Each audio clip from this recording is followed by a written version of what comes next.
Bob Valente Auto Mall, late model stock cars now move out onto the speedway. 3 drivers with a shot at the championship.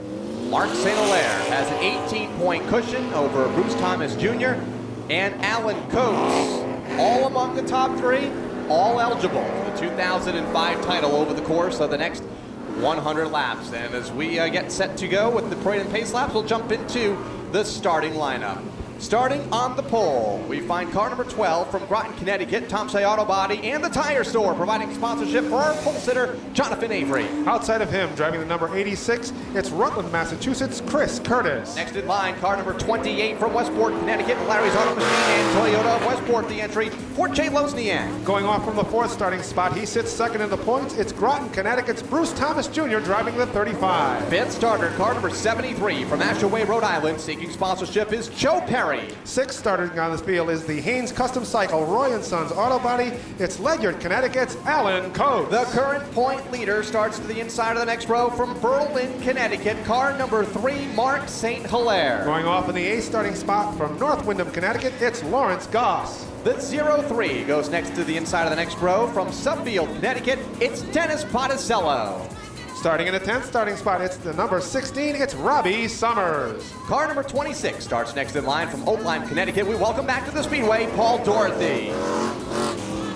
Going off in the 12th starting spot, it's the number 94 of Charles Bailey III from North Stonington, Connecticut. 13th starter, car number 13 from Waterford, Connecticut, Macrino Electric and Robico Race Engines, the entry for Tony Macrino. 14th on the field will be the number 87, that is Billy Snow from West Haven, Connecticut. And then we find car number 5 to the inside of the next row from Clinton, Connecticut, it's Glenn Colvin. Going off in the 16th starting spot, it's Uncasville, Connecticut's Brandon Plemon. Car 71 is next in line from Charleston, Rhode Island, it's Chris Vigue. Going off in the 18th starting spot, it's Mark Curtis from Spencer, Massachusetts. Car number 17 to the inside of the next row from Milford, Connecticut, it's Wayne Corey Jr. Metcalf Racing and JDM Racing is the sponsor of our next entry. It's North Stony, Connecticut's Thomas Metcalf. 21st starter, car number 77 from Quaker Hill, Connecticut, Par 4 and Kelly's Coffee to bring us Richard Durante. 22nd on the field is the number 81. It's Lisbon, Connecticut's Jesse Gleaton. Car number 18 starts in the 23rd position from Waterford, Connecticut. It's Phil Smith. Starting 24th in the Levy Left and DeFrank America sponsored entry, it's Higginham, Connecticut's Tony LaFoe in the 83. One car to keep an eye out on will start in 25th. Car number 36 from Salem, Connecticut. It's Corey Hutchings. Whalen and Trebek Tree Service. Atwood Auto Appearances the sponsor of the number 7 of Deep River, Connecticut's Edward Field. And to the inside of the final row, we find car number 2 from Trumbull, Connecticut. It's Dwayne Out of Control Knoll. And going off in the 28th and scratch spot, driving the Rock 106.9 WCCC sponsored entry, it's Scott Garrity of Farmington, Connecticut. That's your starting lineup, 100 laps of the late models. Let's put an exclamation turn number 4, Jonathan Avery to bring him around the green flag. Curtis in the outside lane. He'll get the jump as they go to turn 2. And right behind him, the 35 car of Bruce Thomas trying to nurse kind of a third-string engine in that car. Larry Goss going backwards in car number 6. Goss in the outside lane, trouble right at the front of the field. Curtis goes around, Avery will spin, others become collected. Macrino slams into the 86 of Curtis as he hit the Curtis car right between the 8 and the 6. And before we can even get a lap, Chad Williams says, let's go racing. Nobody listens to him better than Jay Lozniak. He got a little sideways, however, between turns 1 and 2.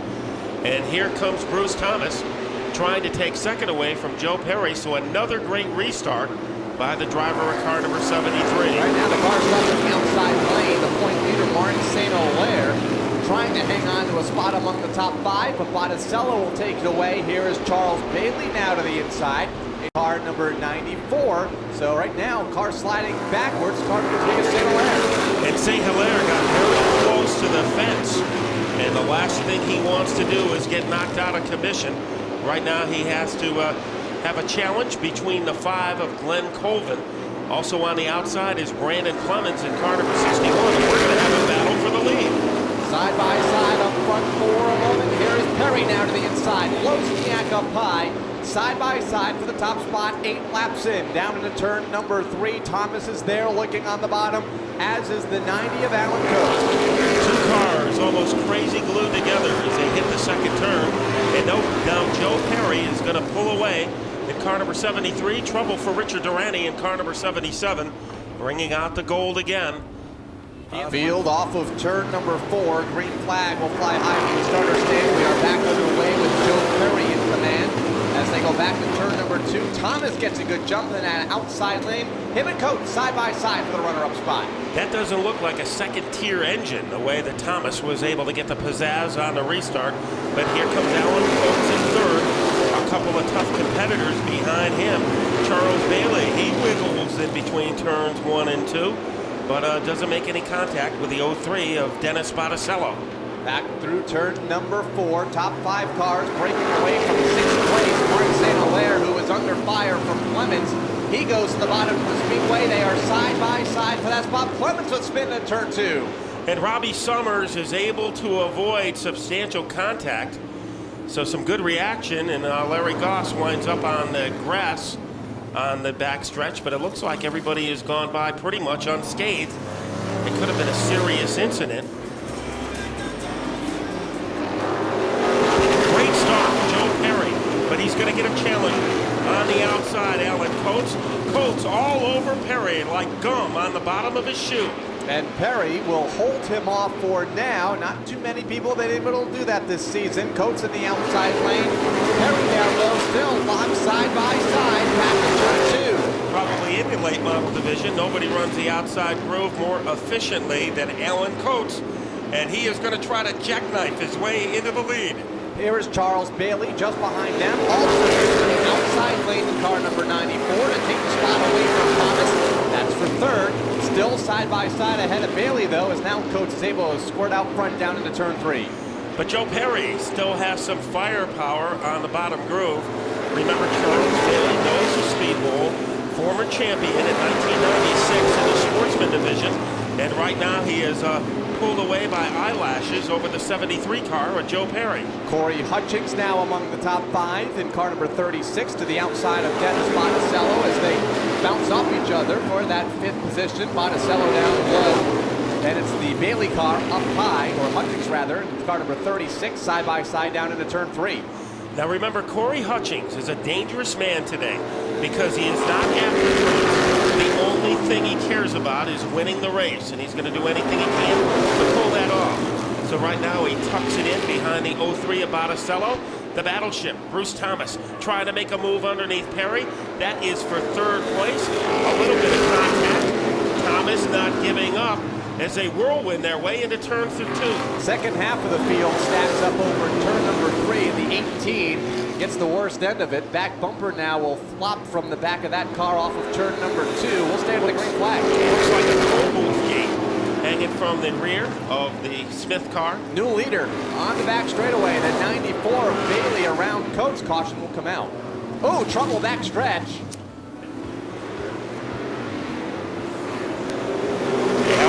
On the outside, as we suspected, is going to try to yank the lead away from Bailey. Bailey trying to retaliate.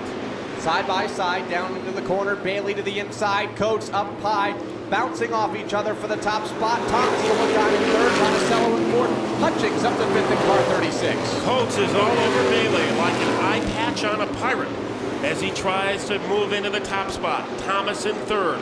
Botticello in fourth. And the outside groove looks very friendly to Corey Hutchings. Joe Perry leads that second pack in 6th. That's where we find point leader Mark St. Hilaire in car number 3. Top 5 beginning to get away. Led by the 94 of Charles Bailey down into turn 4. Coates in 2nd. Thomas in 3rd. Botticello 4th. Hutchings 5th. Well, Hutchings trying to work to the outside of Botticello, and Botticello just shrugged him off. So that 03 car has some power. Good battle deep in the pack as the 5 car of Glenn Colvin battling Mr. Dwayne Knoll for a position, and he is able to complete the maneuver and move up a notch as Glenn Colvin, a rookie in this division, but he has the right foot of a veteran. Doing a great job here early on for Colvin. Car number 5 among the top 10, just ahead of Dwayne Knoll in car number 2. Jonathan Avery coming back up through the field after being involved in that first lap skirmish off of turn number 4 with Curtis. He is also among the top 10 in car number 12. As we see the right quarter panel of that 17 car, of Wayne Corey Jr. That is disintegrated. A good side-by-side battle into turn 2. On the bottom, Jay Lozniak trying to nudge ahead, and he just can't get enough leverage against a car on the outside of Paul Dorothy. Yeah, Dorothy in the outside lane, been backsliding here the last few laps, has Lozniak to the inside along with Goss and Summers. Lozniak comes together with Dorothy up in turn number 2. Both cars drift up the speedway and almost allowed Goss to get to the inside. They remain side by side. The toughest battle on the track right now is for second, third, and fourth, as those 3 cars can fit inside a microwave. Especially frisky is Dennis Botticello. He is looking for some elbow room underneath the 35. Also on the outside to play havoc with both of those cars is Corey Hutchings. So you have 3 of the best of the bowl battling for the number 3 position. And Corey Hutchings waited long enough behind Botticello. Has had a look to the outside the last few laps, but here's Botticello to the inside of Thomas, side by side to third. So Hutchings to change his mind and go down to the inside now. And we'll try and take the spot away from Thomas. Botticello to third, and Hutchings up to fourth. So a Tasmanian double move pays off for Botticello as he gets underneath the 35 of Thomas, who now is drop kicked from third to fifth. Corey Hutchings might be the brightest blip on the radar screen right now, trying to eliminate the distance between himself and the 03 car. Top 2 cars have pretty much checked out. Charles Bailey in car number 94 and the 90 of Alan Coates. Botticello leads the second group of 4 in the 03. That's where we find Corey Hutchings in the 36, Bruce Thomas in the 35, and Joe Perry in car number 73. And in 7th place is a 3 of Mark St. Hilaire as a 71 of Chris Vigue. It has swallowed some speed bumps, and it is headed on the service road. So Chris Vigue, a second-year competitor in the late models, is on the sideline. Mark St. Hilaire, he has to finish 9th or better to wrap up the championship. And right now, through the first 43 laps of the race, he's doing exactly what the mechanic ordered. Richard Durante, Scott Garrity now just a car length in front of race leader Charles Bailey up in turn number 3. Bailey having a tough time getting around the lap. Traffic has really allowed Coach to close back in. 4 car length lead 2 laps ago is diminished to less than a car length in turn 2. Well, Coach is close enough to do pull-ups off the spoiler of the Charles Bailey car, as a 2-car race at the front has gotten even more ferocious. A long ways back to third, where Dennis Botticello is duking it out with Corey Hutchings. Bruce Thomas remains in contention, followed by Joe Perry. Billy Snow, the next car to go a lap down, car number 87, along with the 81 of Jesse Gleason. Trouble just ahead of the leaders over in turn number 2, right down in front of the leader. Tony LaFoe is creamed by Richard Durante. Tony LaFoe in car number 83, and he got cleaned out, pancaked by the 77 car. Here comes Coates on the outside as we predicted. Now let's see what will happen when they go down the backstretch. Corey Hutchings moves into third against Thomas, who has climbed into fourth. It is Bailey regaining his top spot as they stampede across the stripe. Joe Perry to round out the top 5 as they go single file back to turn number 2. Now it's Bailey slipping up the speedway. Coates having a look to the bottom off of turn number 2, but can't make it work. He'll fall into second. For now, a little love tap though in turn 4 gets Bailey out of shape. And Mark St. Hilaire might be stuck on the outside. Here comes Larry Goss trying to take a position away for our point leader. Remember, every position is vital for Mark St. Hilaire, but right now he is stuck in limbo on the outside groove. And Dennis Botticello has gained 8 spots since the restart. Now moves around to Wayne Knoll and is closing in on Wayne Corey. He is now just outside of the top 10 as the leaders are on the back straightaway. Bailey out front, Coates in second. Here is Hutchings to the inside of Coates to the runner-up spot. And it looks like he has some firepower as he works against the 90. Corey Hutchings close enough to change the stations on the radio of Alan Coates, and he is also close enough to move into second place. Double wide off the corner, back down to the line. Give Hutchings second, move Coates back to third. Thomas right there in the 4th spot, and Joe Perry to round out the top 5, and here comes Larry Goss. He's up to 6th. And Mark St. Hilaire is holding off to the number 7 spot, but he has a tough competitor behind him, Dennis Botticello, and I don't think there's any question, Kyle, that that the fastest car on the racetrack right now is the 03 of the Big Kahuna. Had a very close call on the restart when they all stacked up in front of him. The inside lane did not go. In fact, his teammate, Robbie Summers, took evasive action, steered hard right. Botticello was there and almost got the outside wall. Botticello escaped and now passes the point leader, Mark St. Hilaire. And Larry Goss, with a nice slingshot move, takes his spot away from Joe Perry. So Larry Goss, he has won this late model finale before, and he is in a contending top 5 position.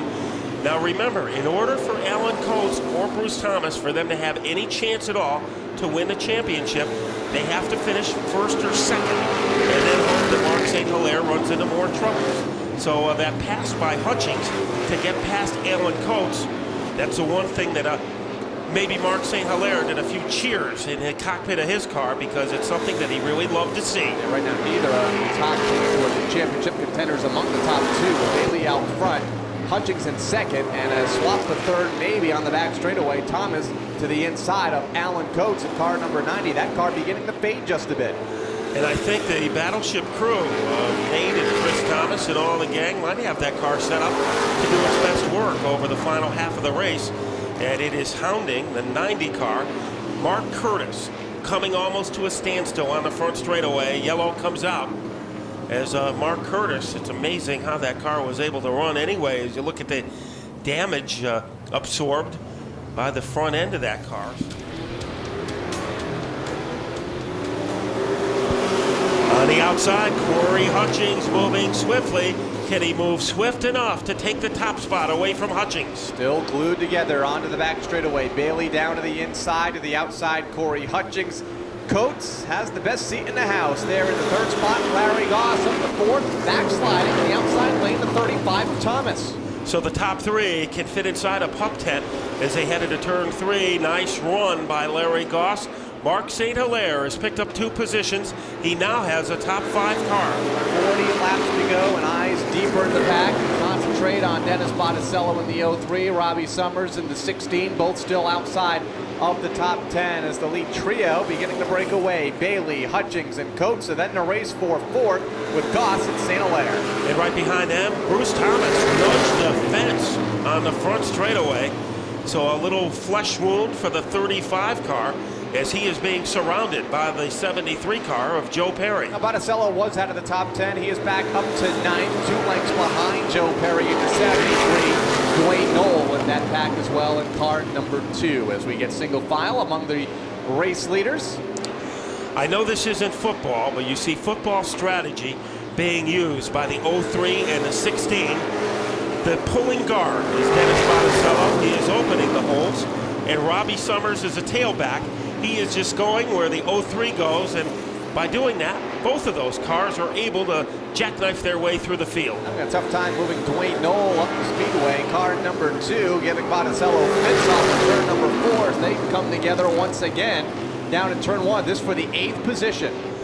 The 5th man in points, Dwayne Knoll, does not give up a spot very easily, and it looks like that persistence for Botticello is finally going to pay off as he blurs his way underneath the 2 car and following him as usual.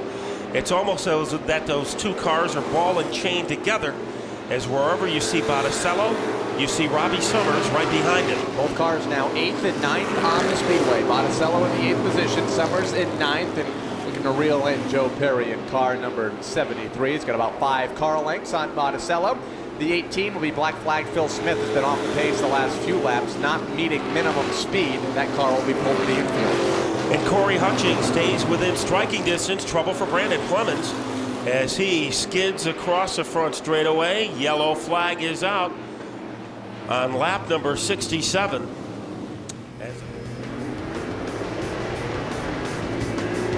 Here comes Charles Bailey. He gets a great jump this time, but Corey Hutchings, like a rocket ship on the outside.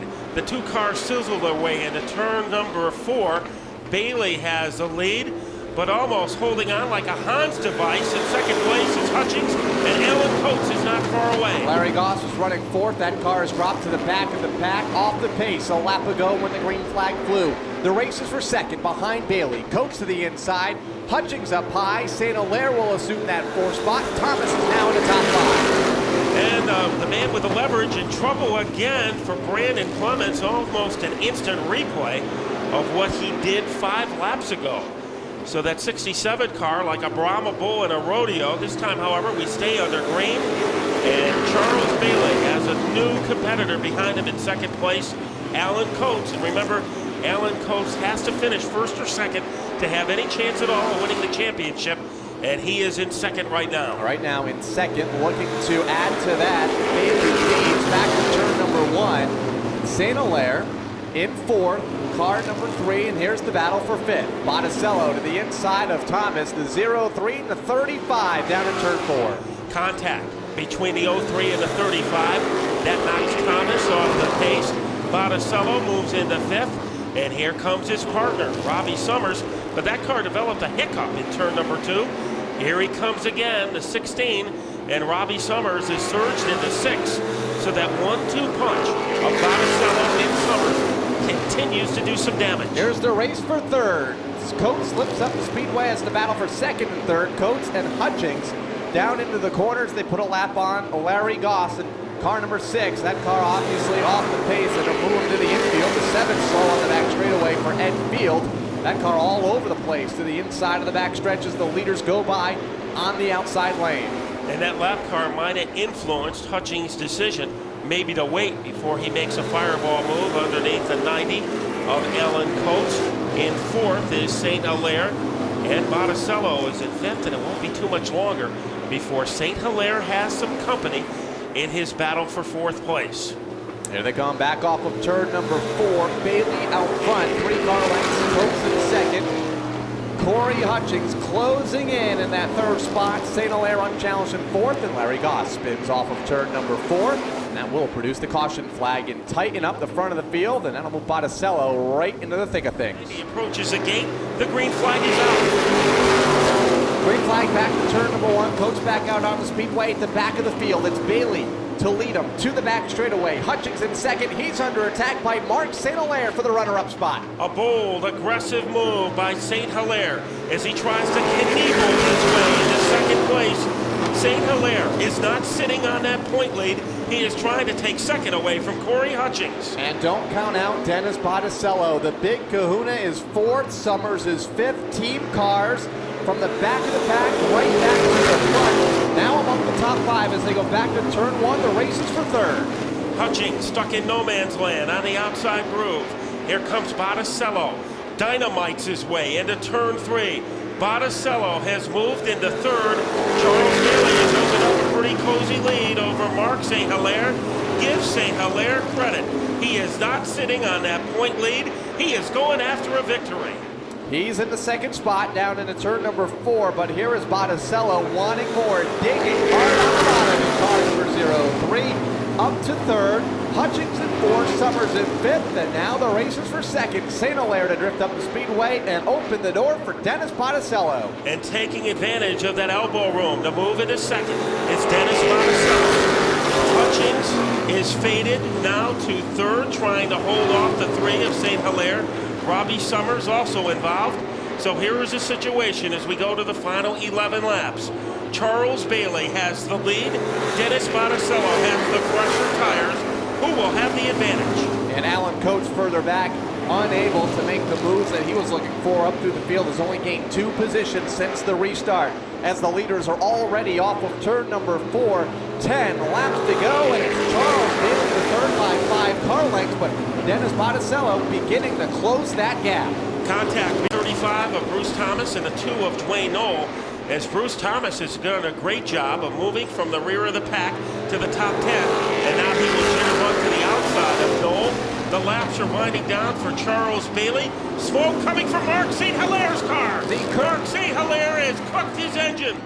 The point leader up in smoke into the final 9 laps of the 2005 season. 8 laps to go in the 2005 season. Bailey and Botticello bring them back down to the green flag. Coates and Thomas side by side. Thomas gets high up into the outside wall in turn 2. A severe hit by the 35 of Bruce Thomas. Now the yellow comes out. So eliminate one more contender for the 2005 stiff as we stay under the green flag. Back to turn number 2. Now the caution will fly. Now we determine our late model winner, Charles Bailey again. Like toaster being popped out of the toaster, has moved in front, but here is Botticello in second. Alan Coates, he is battling for third for Corey Hutchings. Remember, he has to finish second. Here comes Coates trying to take the spot away from the 36. He pulls it off. He needs to be in the top 2. He is third, 3 car lengths behind second place Dennis Botticello on the back straightaway with 5 laps to go. Coates working hard off of turn number 4, trying to hold off Hutchings and trying to reel in the lead duo. Now Dennis Botticello is all that is standing between Alan Coates and his 4th late model championship. Corey Hutchings in 5th. Charles Bailey, outstanding job throughout the race. But the center of attention, the epicenter of this race is car number 90 and Alan Coates. 3 wide further back. Dwayne Knoll, Joe Perry all come together, and Dwayne Knoll, a great move, advancing that car into the 7th position around Dorsey and Perry. 3 wide racing continues as the race leaders get strong now. And right now, Coates losing touch of his 4th championship. Botticello has that 2nd spot. Botticello gaining ground. Botticello thinking about what he can do to take that lead away from Bailey. Coates, 2 laps to go. It is time for desperation here at the Speedbowl. 1 position separates Alan Coates from a championship. 1 spot separates Botticello from a race win and an incredible recovery here this evening. But it's Charles Bailey into turn number 2 for the final time this 2005 season, leading on the back straightaway. Car number 94 into turn number 4 for the final time will win here this evening at the Waterford Speedbowl. Botticello will cross in 2nd, and Alan Coates will fall 1 position short, unofficially.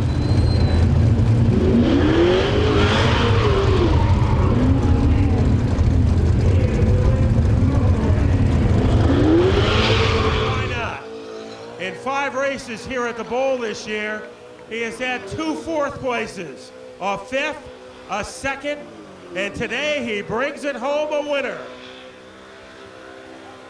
And even though Charles Bailey won a track championship a week ago, it looks like this might be the highlight of his season right now, winning a 100-lap ordeal here at the Waterford Speedbowl.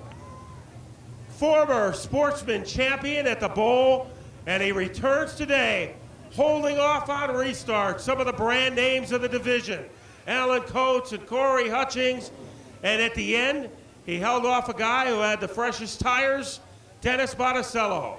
So he is ready to catapult out of the car. Let's meet our winner of the Town Fair Tire Finale, Charles Bailey III. Well, Charles, only your 5th late model race this season at the Speedbowl. How were you able to hold off these big guns? Chassis people, I got some dedicated people. The Rick Vatnitz, Plumbing and Heating, Dodge, the Ganji Floor Covering, United Rentals, and Sean from the phone, you know. And you just got the good people around you, bud. You know how it is. Now, how important is it to win a 100-lap feature here, to return to the Speedbowl, and do it in the spotlight of the Town Fair Tire Finale? It is awesome. No other way, but I like coming home. I've always loved this short track racing, and glad to be here. Thinking about coming back. Well, when he comes back, he will be the defending champion of the Town Fair Tire Finale. How about a big hand for our winner today, Charles Bailey III. So that is a story as far as a winner is concerned in our late model. But Gary Danko, what a way to end the season. A lot happened, and Mark St. Hilaire, although his motor was cooked 8 laps from the finish, by our calculations, it looks like there might be some good news. Matt, what an exciting race. You were on pins and needles throughout the whole event. Congratulations going out to Charles Bailey, who picks up the win. Right now, we are being told that Mark St. Hilaire, unofficially by 2 points, you are the 2005 late model champion. Alan Coates is over here congratulating him. Alan will stick by. We'll talk to him in just a moment. But Mark St. Hilaire, the word is, you are a champion here at the Waterford Speedbowl. But first of all, talk about what happened in between turns 1 and 2. I missed a shift. I kicked it out of gear, and it wound up And I said, that was early in the race, and I said to myself, I just got to back it up and let these guys go. You know, and all the guys that were chasing me, they were all real fast, and I could see them in the front, and we're back to 8th, and we're back to 9th. And I was getting a little worried about it, but I knew we had to baby the motor. And then I saw those guys start to fall off, and my motor wasn't skipping a beat. So I said, well, maybe the thing's okay. And we got on the gas there, and the car went right to the front, and we were really psyched about it. I mean, these guys just did a fabulous job on the car. They had a super fast car. In the beginning of the race, I thought, hey, I'm just going to save some tires a little bit. After I thought maybe I might have hurt the motor by over-revving it, I said, you know, we'll just hang back. Then I thought we had a chance to win it. Then the motor let go. What went through your mind when that engine went away? I don't know. You know, we've been here before. I've led 5, 6, 7, 8 years at this, and we always had something bad go at the end.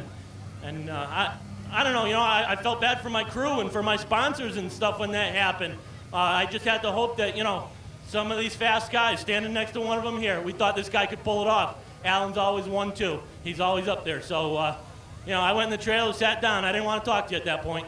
But you want to talk now? Yeah, I got a lot of people to thank. You know, it's just the guys from the Chowder Pot, they just do such a fabulous, fabulous job. Well, why don't you guys interview me later, because I'm all choked up right now. All right, very emotional Mark St. Hilaire, as he is a 2005 late model champion here at the Waterford Speedbowl.